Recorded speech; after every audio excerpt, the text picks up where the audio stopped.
Well, hello. I'm Ed Parcaut, your host of Real Estate Jerky, the radio show that we do on the weekends. And we do these lives twice a week for people who've been on the radio. And today we had the sheriff last weekend, and he's here today. So, Sheriff, thanks for joining us today. Well, thanks for having me back, Ed. Happy to do it. Oh, I appreciate it. I really do. Because it's important for us to know what's going on in our community, because everybody asks me, why do you have people on the radio that has nothing to do with real estate and financing? And I'm like, you buy the community. The most important thing that you're doing is you're buying the community you buy your house in. You need to know what's going on. And I appreciate you coming in once a quarter, telling us what's going on, what the updates are, because I don't think we really realize what's going on. Because when I had you on the radio last weekend, you said about fentanyl. I've heard about fentanyl forever. I watched news on TV, and it's usually everywhere else. I didn't realize we have a problem now. Yeah, we do. It, I don't know, fentanyl kind of came on the scene 5 years ago or so, and we started seeing a lot of it, mostly on the news, on the East Coast, in the Midwest, and really out here, it was still a bit unknown, not very common, at least not in our area. And then now 3-4 years ago, we really started to see it show up, and it has been increasing dramatically in the last few years, just in terms of, sadly, overdose deaths, but our seizures are way up. And we are just seeing it way more prevalent across the community. Is there anything, I was on Mike Douglas' show the other day. I hosted, and my question to everybody was, what can we do to make California, golden again, right? Get that sheen back. And everybody came up with ideas. But what can we do with it? How can we as a community help you understand this issue and how to deal with this issue? Yeah, and I don't even know if that's the right question, but that's kind of what I'm trying to go with. Yeah, I mean, I would say the number one thing that the community can do regarding fentanyl is really paying attention to their kids. What we see so often with fentanyl is you get kids, junior hires, high schoolers, that are sadly feeling the need to fit in, experiment, peer pressure, whatever, and they succumb to that pressure and they try something. And it could be marijuana, right? They think, oh, it's just a joint. Well, we find that stuff laced with fentanyl for, ostensibly for a better high, but if not done correctly or well, it can lead to a fatal overdose. You see kids that are, they think they're trying some sort of prescription medication that's going to make them feel really good, a Xanax or something. And it turns out that, it's a fake pill laced with fentanyl. And again, these things are not made in a lab. They're made in a hotel room, in a garage, and, some tweaker house, whatever the case may be. And they have too much dose in them, and one time can kill somebody. And we've had some of those deaths lately. I mean, in our area in the last couple of years. And didn't you just have something in the jails happen? Yeah. One of the challenges that we have with fentanyl collectively is that it is so incredibly potent that a very, very tiny amount can lead to a death. So again, going back to the kids, that's what we see, right? It's just some minuscule amount that's above whatever the limit should be, and they're dead. And we've had the challenge with fentanyl getting into our jail facilities. About a year ago, last January, so I guess 13 months now, we had, I think it was 9 or 11 overdoses from fentanyl inside the facility, all in 1 month. And no one died from any of those. We brought them all back with Narcan. The team that works at the jail is very well trained on all of this, and they do a great job with protecting the inmates in their care. But with fentanyl being so potent and so, so hard to find, inmates can smuggle it in. And you can imagine as well as I do how they get that in there. But even a lot of the common methods of getting in other drugs in their body cavity, that they're usually a more sizable amount. I mean, we have had instances, whether in our facility or elsewhere across the state of their country, they'll put a little bit of fentanyl in their belly button, in their ear, in their nose. That's how little it takes to get high. And then they divvy that out. And so it's really, really hard for the team to detect on the way in. We recently just got a body scanner in our jail. So everybody coming into the facility gets body scanned, just like, if you go get on a flight at San Francisco, different model than the one they have in San Francisco, but the same idea, specifically to try to detect contraband coming into the facilities. And while it works, it's still really tough to pick up, something as small as, half of a little pill or something like that. And so, unfortunately, this weekend we had 2 inmates overdose on fentanyl. One of them died. This team brought the other one back using Narcan, which is a nasal spray that brings them out of the overdose. And it's tragic, but it's criminal activity by criminals inside of the jail. I mean, they're already in there, for some other reason. And like I said, well, the team does a great job of detecting it, preventing it. And then responding to it if it does happen functionally.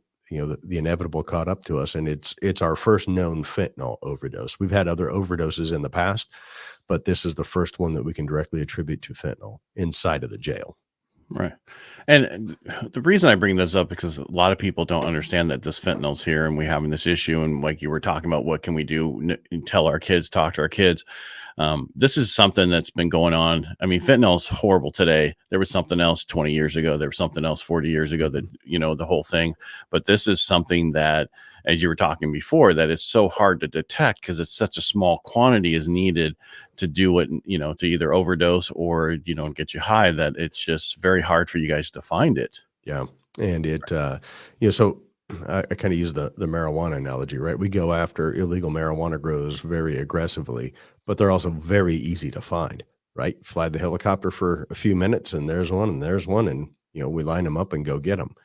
Fentanyl dealers are much harder to detect, right? They clearly don't, they're not obvious about it. They don't, have a sign on the freeway, or, there's no structure associated with it as far as, infrastructure, right? Like illegal marijuana grows. So it's much harder to detect. Typically you have to have an undercover or something like that can lead you to the dealer, but then physically just finding it, it's so much easier, to hide an ounce of fentanyl, or imagine, we had a fairly good sized bust a few months ago of 10 pounds. Well, 10 pounds easily fits in a backpack, in a cooler, in the bumper of a car, whatever the case may be. It's just much harder to find and then make the arrest. And then with that, we can't train dogs to find fentanyl, because if they smell the fentanyl, it'll kill the dog. Oftentimes they can smell another drug, and, oftentimes, load vehicles will have fentanyl and meth or coke or, something like that. So we do come across it that way. But it's just that challenge of finding it is much harder. Now, I think you said last time that the amount that you found was enough to kill everybody in California. Yeah, we had, I think it was 8 or 10 pounds. I don't remember exactly off the top of my head, but if it was 100% purity, that would be enough to kill everyone in the state of California. That's just amazing. So again, basically, talk to your kids, let them explain, what's the problem. I just don't understand, with fentanyl, it's just, it comes from China and then through our border, right? Is that where it's coming from? Yep. Typically, the vast majority of it comes from China, typically to Mexico for us here in California, and then comes over the border and up 99 or I-5, through our county and distributed. California is a major drug thoroughfare for the entire country. Comes up from Mexico, like I said, 99 or I-5. They hit the east-west corridors, 10, the 80, whatever it is, and they start moving it, to the rest of the country. Well, now, I want to go back to what you talked about a little bit ago, was illegal marijuana growth. Well, because we did a live, 3 months ago or whatever, and I was going through the comments and somebody was like, "It's legal, idiots." Right. It's like, first of all, it's like, you don't understand what we're talking about. Right. The illegal grows that we're talking about are not what they use to sell through the dispensaries. These are different. What are these types of grows for? Yeah. So you have, in California, you have marijuana. The individual use of marijuana is legal. Right. And the, people can grow their own. All right. In our county, you can have 6 mature, 12 immature plants, but they have to be indoors. They can't be outdoors at all. You can buy it from legal dispensaries. They're legal businesses, But what we're talking about are the illegal grows that are, they're not permitted, and that is still a crime under California state law. If you don't like that, take it up with your legislators. It's the way that it is. So, these people that I get it all the time. It's legal. Why are you going after medicine? No, it's not. Judges don't sign search warrants and arrest warrants for something that's legal. It doesn't happen. So we could go on about people's lack of understanding of basic civics all day. But, one of the, I've said this many times, and it is 100% factually true statement. The number one complaint that I receive as sheriff, that comes to me personally, is about illegal marijuana grows, because they are, they pop up in neighborhoods, they're across the street from schools, they're out in the country, in the ag area, whatever the case may be. And we have more crimes of violence related to illegal marijuana grows than any other drug. Right. People think about, Miami Vice and shootouts over cocaine or fentanyl that we were just talking about. That was the 80s, by the way. That was not current. Right. I guess I'm dating myself, but let me go get a blazer on. No, I'll be right there. Right. And some nice pastel color. We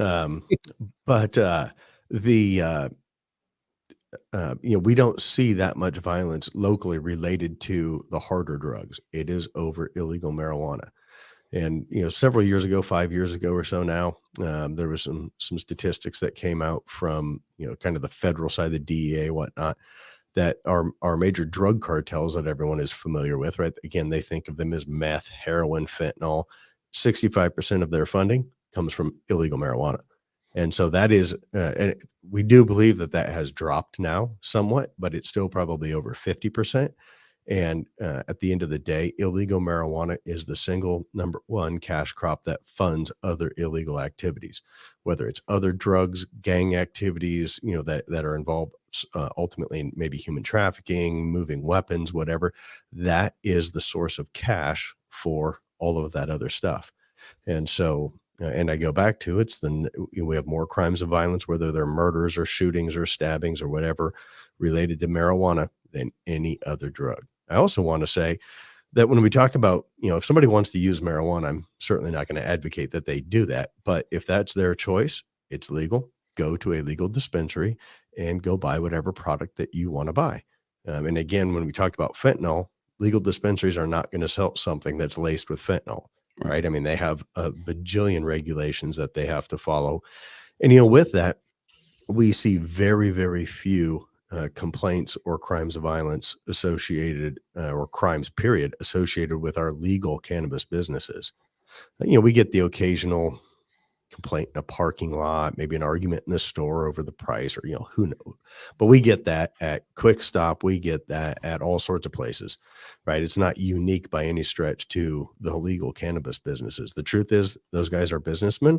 They want to follow the rules. They want to run their business, in accordance with the law and the regulations. And we have no issues with them. It's the illegal grows that are the problem. Right. And those illegal grows aren't sold here. Usually they're sold in other states, right? That's what because we just grow it well, right? Yeah, we do. I mean, there is plenty that is also sold here in the state, on the local black market. But a lot of our big grows, I mean, they're functionally commercial operations. A lot of that stuff is going out of state, because if it's worth $1,000 a pound here, it's worth $3,000 a pound in Wisconsin. And more now if they got to use the fuel to get there. Right. Yeah. Yeah.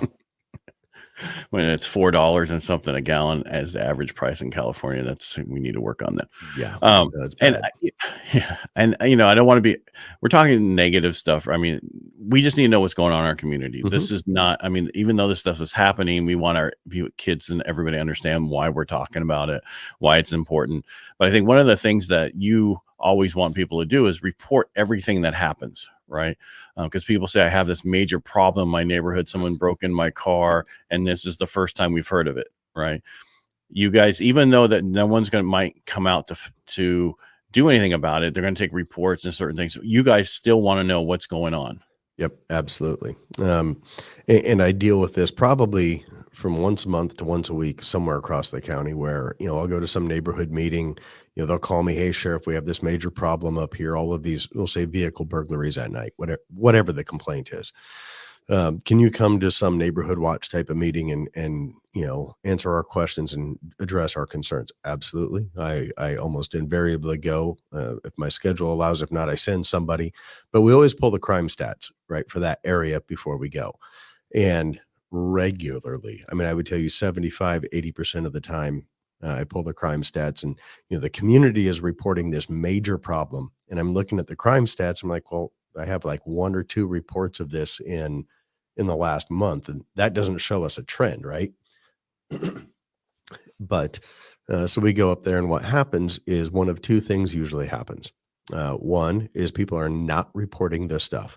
So there may be 20 different car burglaries in the space of a week, but no one is reporting it. They're getting on social media and they're all complaining about it, but they're not reporting it. And so they have to do that. And I can address the reasons why. Or what happens, it's kind of the inverse of that. There's 1 or 2 instances where, let's say my car gets broken into at night. I get on social media. My car was broken into last night. You're my neighbor. You get on social media. My neighbor's car was broken into last night.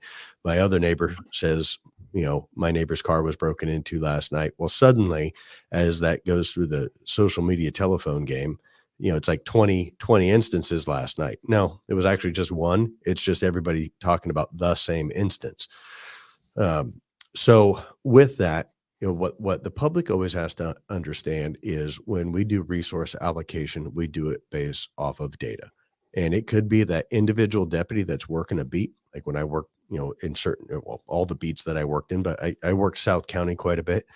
And when I had my free time, when I was not on a call for service, I would typically go to the areas where I had the most calls, and I would do proactive police work. I would stop people, right, on their bikes, doing suspicious activity, running stop signs, whatever the case may be, because that's how we prevent a lot of crime. Because we'll catch people that have a warrant for their arrest. Maybe they're on probation, and we'll find some drugs or weapons or something on them, right? We'll take them to jail for that because we can search them if they're on probation. And then we, by doing that, right, people with warrants are oftentimes out there committing other crimes. So if I take them to jail, I just prevented somebody's car from getting broken into that night, or something getting stolen out of their garage, or whatever the case may be. But as a deputy, I did that. And then really as the sheriff, it's exactly the same thing. I just do it, there's the micro level for that deputy. And then as the sheriff, I do it at the macro level, right? If I see a bunch of crimes going on in, West Modesto, well, I can assign more resources to West Modesto to address that, or whatever the case may be. And so the public has to report it. You can go online, scsdonline.com, and just report it on there as long as there's no suspect information. And there are certain crimes you can't report online. It requires a person, right? But if you're concerned about having to wait, or I've got to get to work, whatever, you can do it at your lunch break. Takes a few minutes. It still gives us the data that we need to, assign resources. All right. So is there anything that was going on in the pandemic where you had to let people out of the prisons early? Is that still going on? Is those things in place, or things changed? Yeah, no, we, since in the last 2 years since COVID started, we have let out it's like 29 inmates early due to the COVID pandemic. And that was early on, before we kind of knew what we know now. In retrospect, probably wouldn't have even done that, but they were all sentenced inmates. They were all within the last, I think, 30 or 60 days of their sentence. And they all had serious medical issues. And so early on, it was all new, consulted with public health, and ultimately, yeah, you should probably kick them out. In retrospect, like I said, probably wouldn't have even done that. But no, we are not releasing inmates early due to COVID, which is very different than zero bail, or what the state prisons are doing. So that people have to understand the difference. But at the local jail, no, we are not. The team in the jail has done a great job of weathering that storm. They are getting tired, and I know that and appreciate the work that they do. But, because there's so many factors that come into play with classification. And if we get a pod that gets closed down, I can't put other people in there, even though I may have vacant beds in there. It was actually really pretty critical late last week. We were at almost exactly 1,400, I think 1,398 inmates physically in custody on Thursday or Friday. And working with public health, we got a few things changed around with our COVID protocols that give us more flexibility and allow us to send some folks to court so that they can, get sentenced, plead guilty, get their case dropped, whatever happens in court, which has given us a little bit of relief. But the team at the jail they have internal to the sheriff's office, outside of my safety officer and HR team that's had to deal with all the COVID side of things. My team in the jail has had the roughest go of it. It's had definitely more of an impact on them and their workload than our patrol staff. Now, is zero bail affecting you? Not anymore. So zero bail is gone. Okay. Because not everybody keeps up on stuff. That's why I bring it up. So whether or not I know if it's there or not, I'm just going to ask a question. And can you still see those comments over on the right in there? You see from the guy that said hello? Yep. From David Michael Owens. Just say hello. Hello. There you go. Just people, make comments on that Facebook. And if they don't allow StreamYard to see it, we can't see it. That's why when I look over here, I'm not ignoring you. I'm trying to see if anything pops up on Facebook directly. So that's mainly for people watching this after the fact. So they don't hear he was so rude. He was looking over here all the time instead of listening to the sheriff. Right. No, I'm trying to make sure if there's comments that are not getting brought through that we can address them, but not anything right now. So zero bail's gone. Yeah. Do we have in our area the $950 thing where if you, that's state law. Is that state law? Yeah. So under Prop 47, they changed the threshold from misdemeanor to felony theft. It used to be $400. If it was $400 below $400, it was a misdemeanor, and 400 or more, it was a felony. Well, under Prop 47, they changed that to $950. And so now anything $950 or lower is a misdemeanor. I'm sorry, $949 or lower is a misdemeanor, $950 and above is a felony. And that's why when you see all these smash and grabs, they grab 900, 930, 925, whatever worth of merchandise and leave because it is misdemeanor shoplifting. And it doesn't count the cost of, the vandalism, say, of breaking the glass cases or whatever it is that they're doing. That's a separate issue. But it is an absolutely ridiculous law. Thankfully, some of our state legislators are working to change that. There is a bill that was submitted to completely repeal Prop 47, which I am not optimistic will pass, given kind of the makeup of our state legislature. And then there's also a separate one introduced that would, I think, restore the $400 threshold instead of the $950. That one I am more optimistic about. Because my take on it is this. I don't want $350 worth of my stuff taken, but you steal $949 worth, that's even worse. That's a major impact on our community. Somebody loses something of that value, that hurts. And not to mention just nothing should be stolen, but that really hurts. Well, what they do is they get a group of them like they did in Walnut Creek going in Nordstrom, still over $1 million worth, but at less than $950 each. Yep. Right. And then they get away with it and they take off. And that's the problem we're running into, the train robberies down in LA, where they'll take it down to a misdemeanor, but they're stealing all this stuff and leaving trash everywhere. I want to explain to people, voting has consequences. The Absolutely. people you put in the state level is why we're in this situation. And if you don't like what's going on, you need to vote differently. You need to, and I tell everybody, read what you're voting for. The Safe Neighborhood Act was not about safe neighborhoods. It was about letting out people early. Yep. It's because they understand that you're just going to read the title and vote. If it looks good, they're going to vote yes. If it looks bad, that's like the gas tax was a yes to get rid of it. And we all voted no, not all of us, but some people who didn't read it because they know people don't read. So if you're not going to read it, they're going to get you. So be careful, please. Anything else? I'm not ready to get rid of you, but anything else you want to add to that? Because that affects you bigger than anything else. You're elected official also. Yep. Correct. And here's what frustrates me about that. We get certain people in state leadership, legislature, governor's office, whatever the case may be, and like, oh, you can still make a felony out of some of these smash and grabs, and they're right. You technically can. You can do criminal conspiracy, you can do a lot of other things, uh, but the investigative work that has to go into proving that is so incredibly onerous that most agencies do not have the resources to commit to that. So the solution is twofold. One, lower that threshold, right? Lower it back to $400. And then two, and this is the more important part, we have to hold criminals accountable. This idea of no sentences, diversion for some of them, it's ridiculous. I will be the first to say that I would love it that if someone, commits a crime, that they can be rehabilitated and never commit a crime again. I think we would all agree with that. That would be fantastic.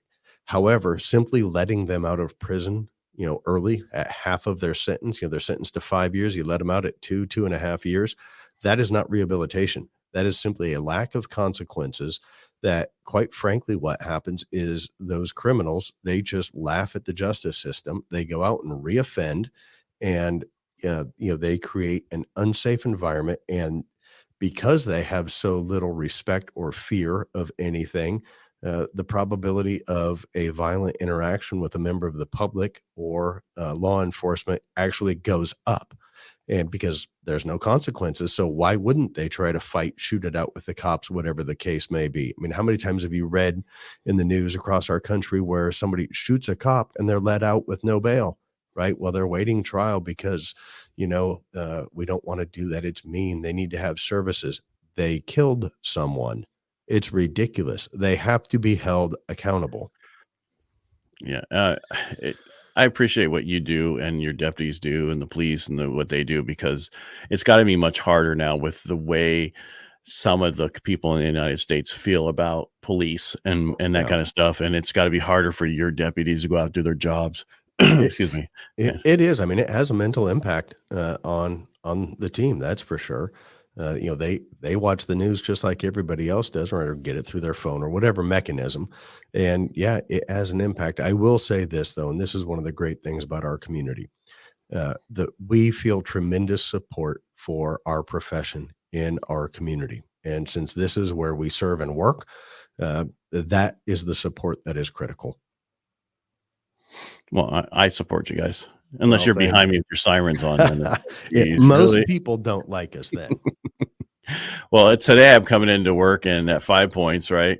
You know where that is. It's Yep. like the light changes and 3 more cars go through. It's like, when are, Yeah, it seems like law and order is thrown out lately. very And much that's so. not just across the country. And I think what we need to get back to is more law and order, and that's in our politicians.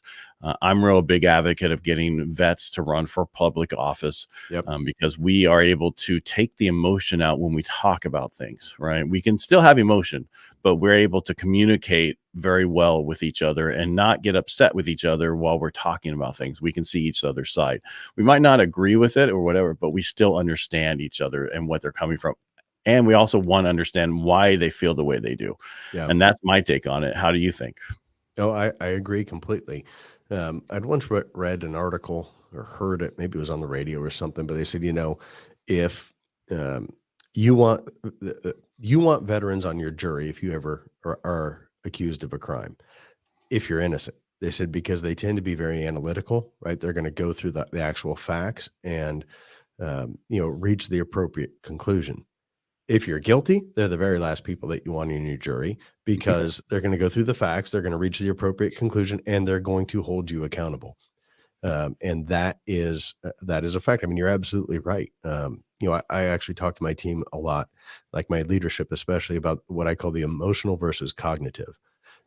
We don't want to have emotional responses, right? Most days when I'm in the office, somebody comes in with some sort of bad news of, a deputy did this, something broke, equipment got smashed, some system failed, whatever the case may be. And, it'd be very easy to have an emotional response and get angry and, oh my gosh, the sky is falling. But, I tell them, no, we don't want to. We want to have a cognitive response. Like, okay, so what actually happened? Is this a bad decision? Is it, old equipment? If it was a decision, is it made in good faith, right? They think they're doing the right thing, or are they just being they made a boneheaded move, did something stupid. There's a difference to all of that. If it's brand new equipment that somebody handled negligently, right? And well, that's one thing. If it's brand new equipment and failed, that's a completely different story. We just 6 months ago or so, we had a $30,000 drone just fall out of the sky and break. And it wasn't the operator, right? There was nobody knows what happened other than a mechanical item simply failed in mid-flight, and that was the end of that. It's nobody's fault, right? It was well maintained. That day it decided that something was going to break, and unfortunately, when you don't have any aerodynamics and you're well above ground, you don't land well. So, but you want to have, the point is simply, you want to have a cognitive response that is appropriate to the situation, not an emotional one. And to your point, that's what veterans have. Right. And I was on a DUI case a couple years ago. And then of course they made me the foreman. But the funny thing about it was, she's him, whatever, we won't say who it was, but they were winning they were not being shown that the prosecutor wasn't doing their job. And then the defense attorney gets up and shows a chart. It's like, don't you read your chart? On his chart showed that she was under the influence at the point in time of when they said, right? That's funny. Yeah. Right. I was like, okay, you just did your client in. I get whoever created this chart for you just did your client in. I saw it. But then when they made me foreman, that's how I brought back up, because I had a holdout on the jury. And I'm like, do you understand that even their own defense attorney said they were guilty? Right. Right. And it's like this is, and that's being logical and just, no emotion about it. He was being emotional because of another reason. And it was like, you can't do that. You have to go with what's legal and what's right to do. And right now they showed that she was, or they were, whatever. I keep saying she, but we'll just use it that way. That person was. And that's, you need to know. And that's what I think about across with the veterans. We can just get to the point, understand what we need to do. And there's a lot of veterans running for office, even locally, that we need to support. And again, I don't care if you're Republican or Democrat, as long as you're in the middle. Right. I agree. Right. Yeah. Well, because I think most of us are. Right. Yeah. We're not on that fringe, that 10% fringe that these crazy people are. Most of us are in the middle, whether we're Democrat or Republican or the other one. It was interesting. I just read an article, probably maybe over the weekend. Forget his first name, but Carville is a national Democratic like strategist or consultant or whatever. James Carville. Anyway, his point, this was specific to the more progressive side of things, although I think the numbers would probably be generally on the far right as well. Because, his point was that only 15% of the Democratic Party identifies as a progressive. He said, that's in very round numbers, only half of our overall population. So he said, you've got 7 or 8% of our overall population that identifies as a progressive. And I believe those same numbers would probably hold true on the far right end of the spectrum as well.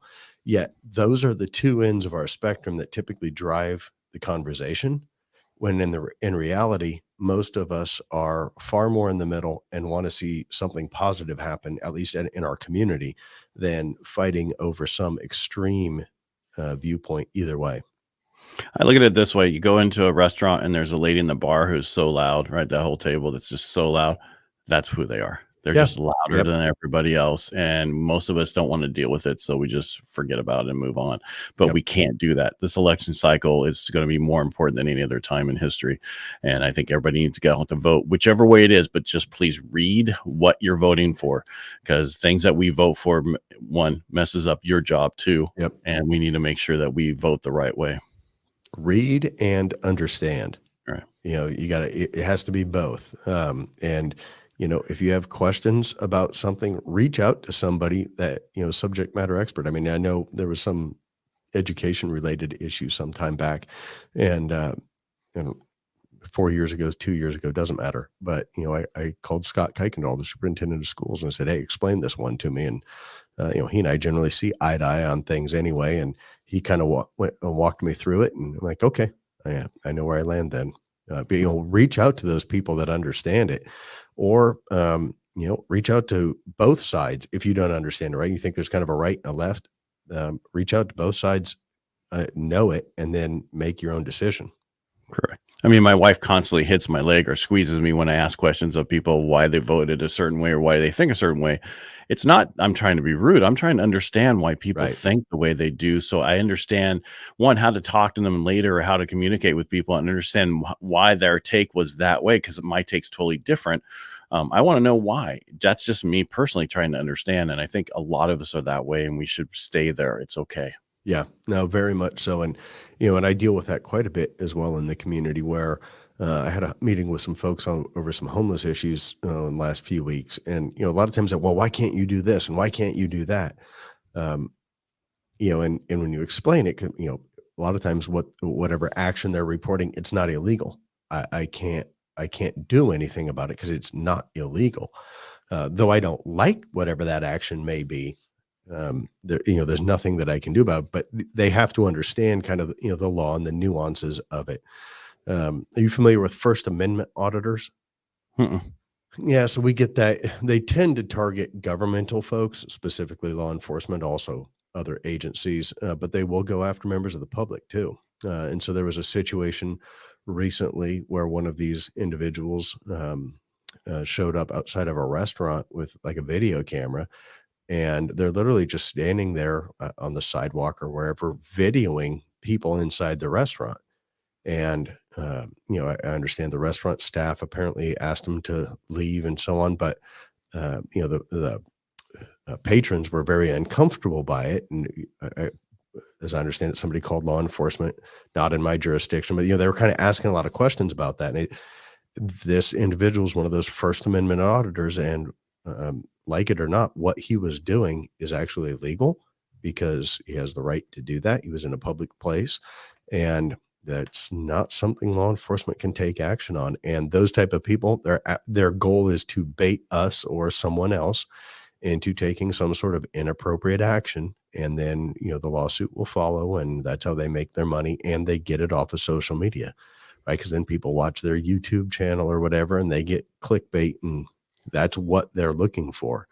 But the point is simply, it's what they're doing is not illegal, which means I can't do anything about it, even though I don't like it. So basically, it's like a paparazzi. Yeah. I mean, that's the Right. simplest If way it to was put it. illegal, they Yep. wouldn't be able to do what they do. Right. That's exactly it. And Yeah. just most people in the community are not used to the paparazzi. Right. And that's what people have to understand. Yep. They can do it because it's legal for them to do it. Now, and they probably don't have they just videotaping it. They're not doing sound, right? Because No, they can do sound. They can do sound. Okay. Yep. Yeah. Yeah. We had a situation in the parking lot at the sheriff's office where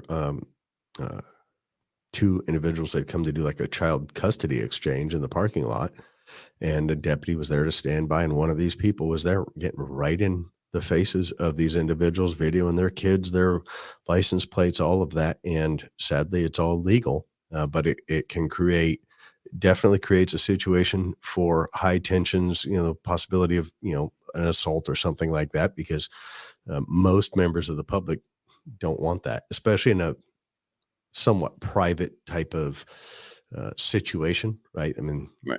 Typically folks that are doing a child custody exchange are not really interested in everybody seeing their personal business blasted all over the internet. Right. Actually, someone had put on Facebook to ask you about that question. Oh, okay.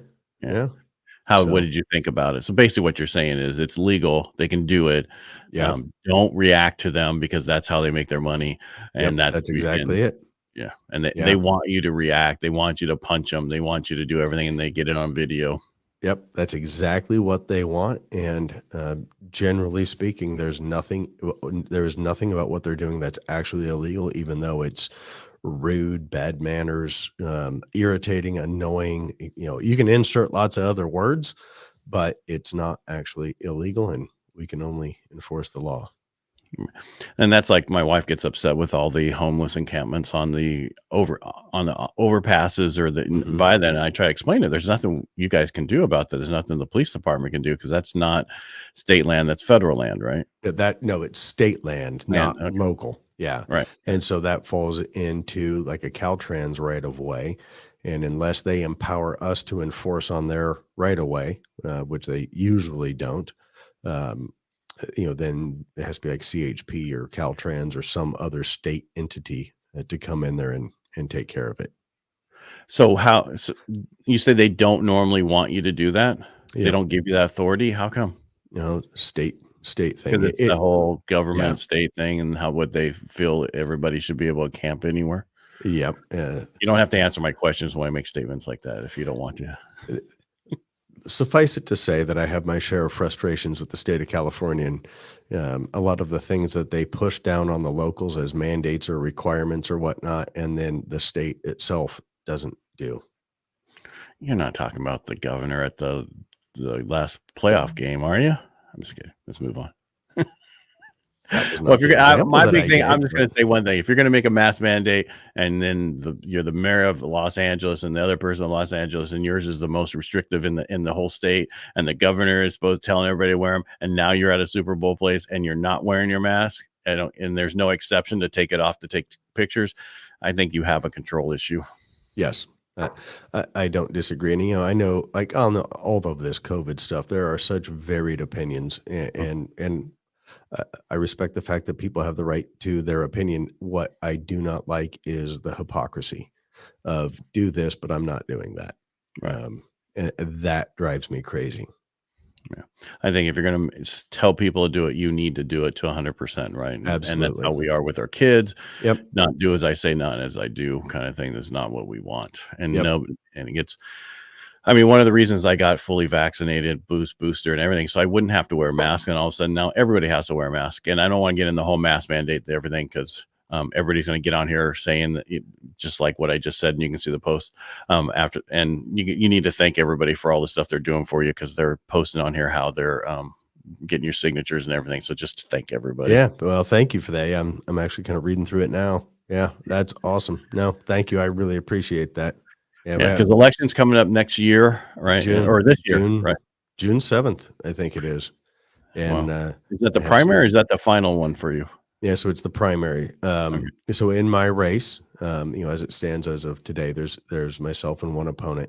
And so it will, by definition, be done in the primary because one of us has to get 50% plus one. If there's more candidates, like if I still got 50% plus one, it's done in June at the primary. If that's not the case, right, it's 49 and split, between a couple other candidates, then it will go to November to the general election. And it's not only in the sheriff's race. That's the same criteria in other races as well. But then some races, like Assembly, Congress, et cetera, even if somebody got 50% of the vote in the primary, the top two automatically go to the general, regardless of that is the top two, whether they're Democrat or Republican. It's usually the top two, they're Democrat to go. That's why I think it should be one from each party. The top from each party should go to the general election is what I think. But I guess I don't do the election stuff. Yeah. No one cares about what I think. And it's just the way the law is now. All right. Anything you want? Any updates on CCW? That's a concealed weapons permit. Anything else we need? Anything changing? You did get the 5 weapons on there now, right? There's 5 weapons on there. I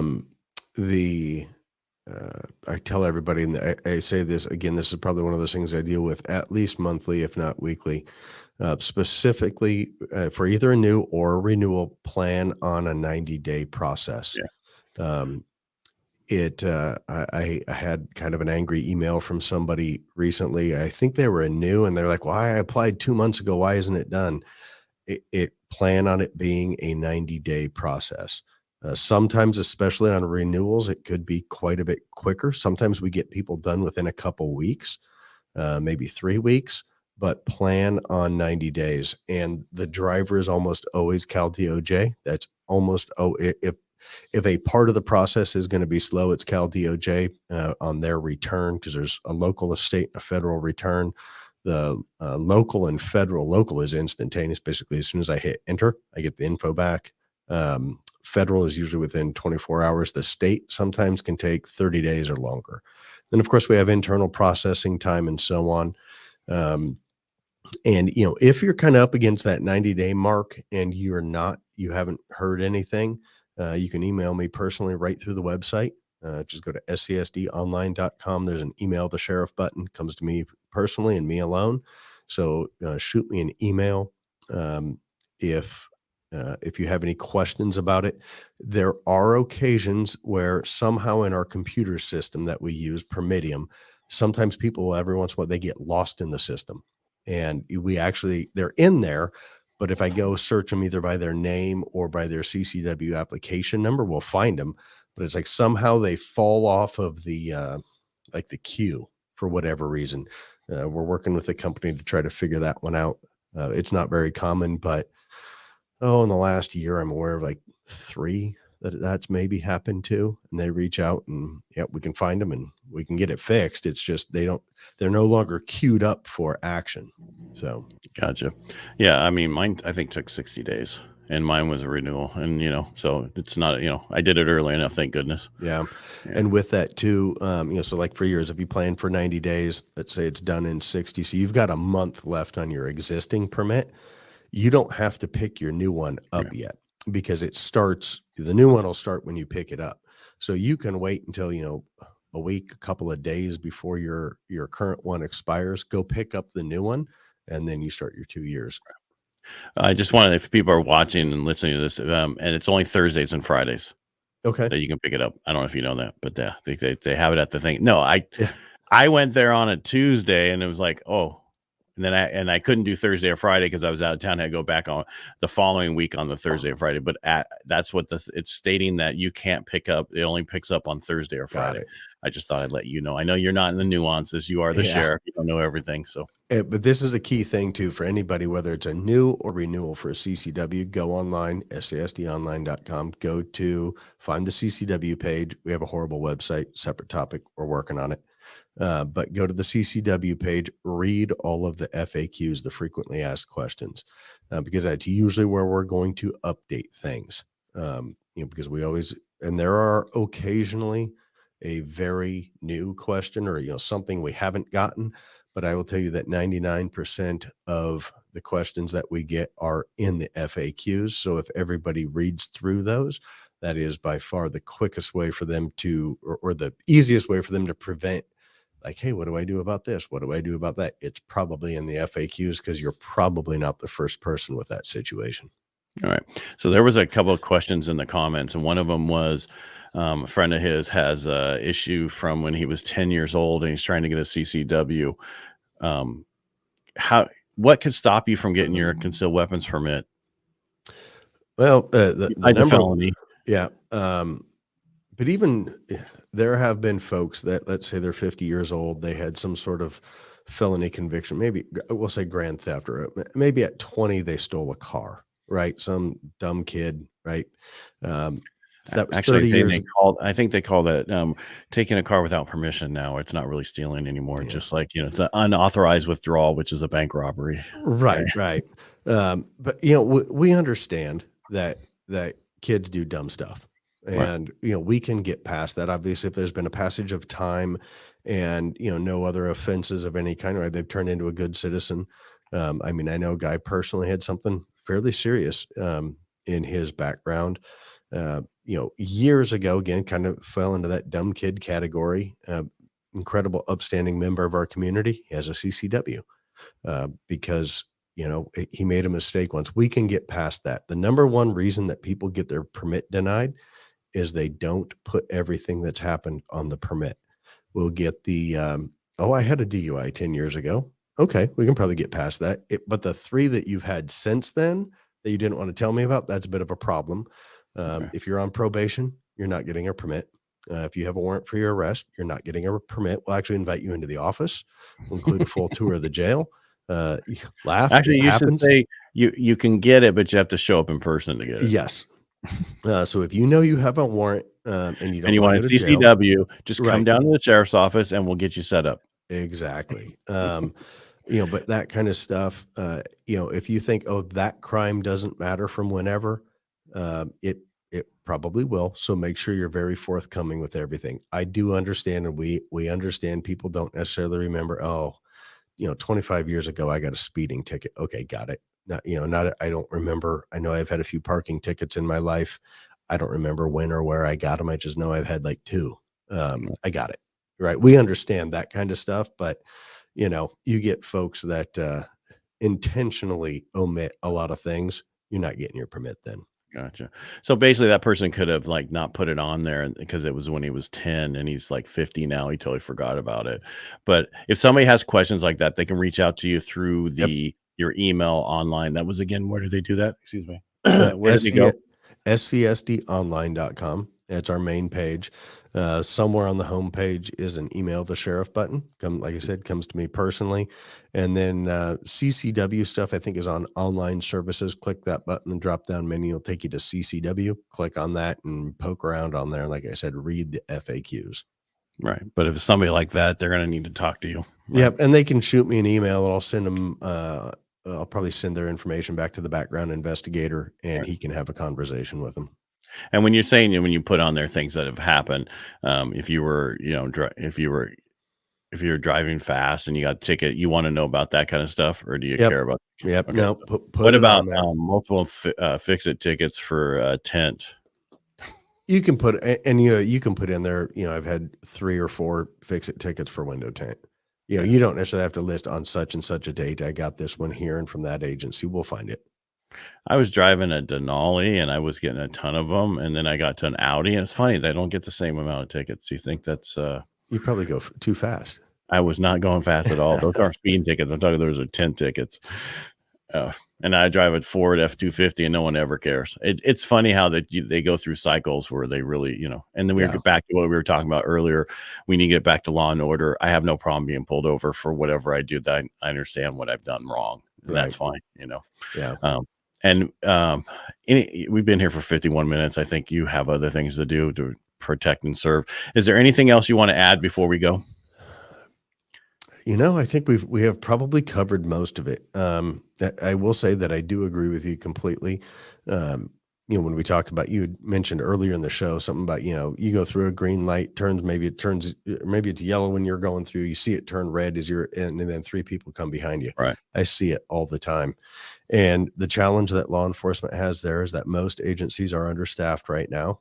We're doing really well at the sheriff's office. We'll be actually 100% full next Friday for about a month. And then we have some retirements, but most of our local agencies they have holes in their staffing. And unfortunately, a lot of times traffic enforcement is one of the things that falls off when that happens.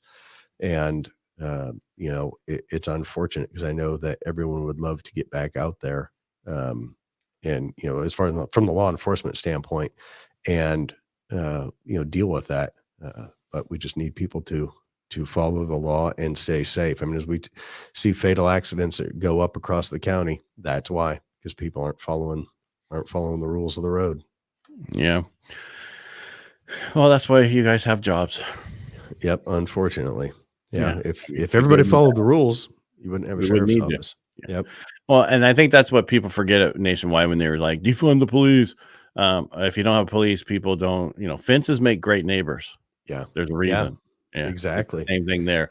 You need to have a fully funded police department so that people don't do their certain things, just like you need a fully funded military to protect your country, whether you want to or not. But you have to have it there to keep those crazies. I always tell people, if you're walking down a really bad neighborhood, which would you rather have? Somebody that's really nice or somebody who's really, one of the big guys there? No one's going to mess with you. If you walk there with a real skinny old guy, they're going to mess with both of you. And that's where we're at right now. Absolutely. So. And complete and utter lack of respect for the law because there aren't enough cops out there to enforce it. And, a certain segment of our population doesn't have the will to live in a safe society. That's kind of what it comes down to. Right. Sheriff, thank you so much for coming on today. Much better than the radio show where Marlene always interrupts us every couple of seconds, right? Going to the station IDs and everything she has to do. But it's like you flow for like 50 minutes. You're like, wow, it's been 50 minutes. You said it, Ed, not me. I didn't say that part. Are you talking about Marlene? Yeah. I said that because she was on here and I saw she was making comments. That was just for her. It's not, that's her. And that's why I said it's her job. That's her job to interrupt because we have to go to break and stuff. And that's what people understand. When I have you on for an hour show, Marlene just put Brad. I saw that. Yeah. When we have an hour show, you're in the bottom half. you get 18 to 20 minutes to talk and we interrupt you, and then there's not a lot of time. That's why I like having you come back on, and I appreciate you doing these lives. No, happy to do it anytime. All right. And again, everybody who's watching today, I really appreciate it. If you like what we do here, just follow and share and let everybody know what we do. Thank you again, sir. All right. Thanks, Ed.